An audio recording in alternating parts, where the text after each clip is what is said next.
Bonjour et bienvenue sur le site support. Dans cette vidéo, je vais vous présenter le fonctionnement de LogTransfer, votre module d'envoi et de réception de documents. Nous allons voir aujourd'hui comment gérer une boîte de dépôt active. Pour accéder à vos boîtes de dépôt actives, rendez-vous dans l'onglet Boîte de dépôt dans votre espace personnel.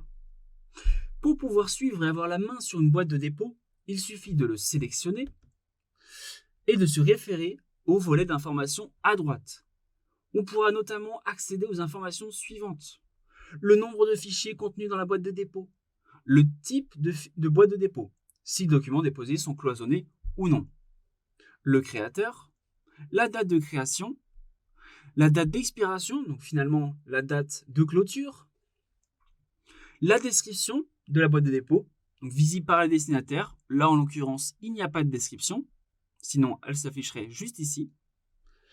Le statut de la boîte de dépôt, c'est-à-dire si elle est activée ou désactivée.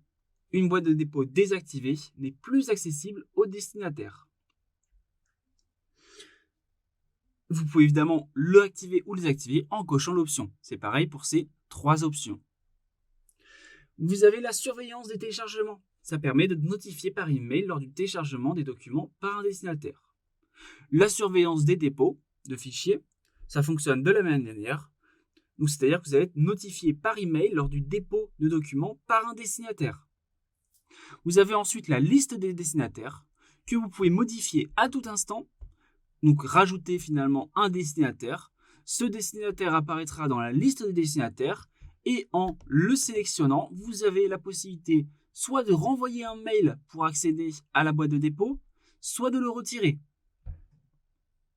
à tout moment.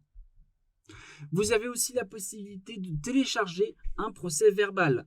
Ce procès verbal, ça va vous permettre tout simplement d'avoir un suivi, un historique de toutes les actions qui ont été faites sur votre boîte de dépôt. Pour ça, rien de plus simple, vous cliquez ici et ça va vous ouvrir cette page-là qui va apparaître. Et voilà, avec toutes les actions qui ont été effectuées. Vous avez également la possibilité, en cliquant sur Modifier, de désactiver la date de clôture, de la changer ou d'ajouter une description. Par exemple, on va taper RSE, voilà, et comme vous voyez, ça apparaît ici. Vous avez également la possibilité, en cliquant sur Voir, de avoir cette fenêtre qui s'affiche avec deux options. La première, la possibilité de consulter les fichiers déjà présents dans la boîte de dépôt, donc des fichiers que vous avez ajoutés vous ou que les destinataires ont ajoutés. Et sur ces fichiers, vous avez la possibilité, en cliquant dessus, de les télécharger et de les supprimer. Vous avez également les différentes informations qui a déposé, quand et à quelle heure, avec le nom et le poids. Vous avez la possibilité également d'ajouter des fichiers. Pour ça, rien de plus simple, soit vous cliquez pour ouvrir votre navigateur, enfin votre recherche de fichiers sur votre ordinateur, ou glisser déposer au fichier. Une fois que vous avez déposé, cliquez bien sur envoyer pour que ce soit effectif.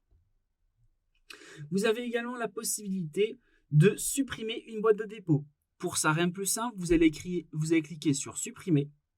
Mais attention, une boîte de dépôt supprimée n'est plus accessible au destinataire. Lorsqu'une boîte de dépôt est supprimée, elle sera basculée dans le dossier archive. Attention, la suppression d'une boîte de dépôt est définitive et irréversible.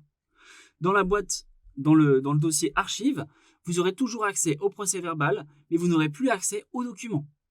Faites bien attention. Pour plus de détails, n'hésitez pas à lire les articles mentionnés en dessous de cette vidéo. Je vous souhaite à tous une excellente journée. À très bientôt. Au revoir.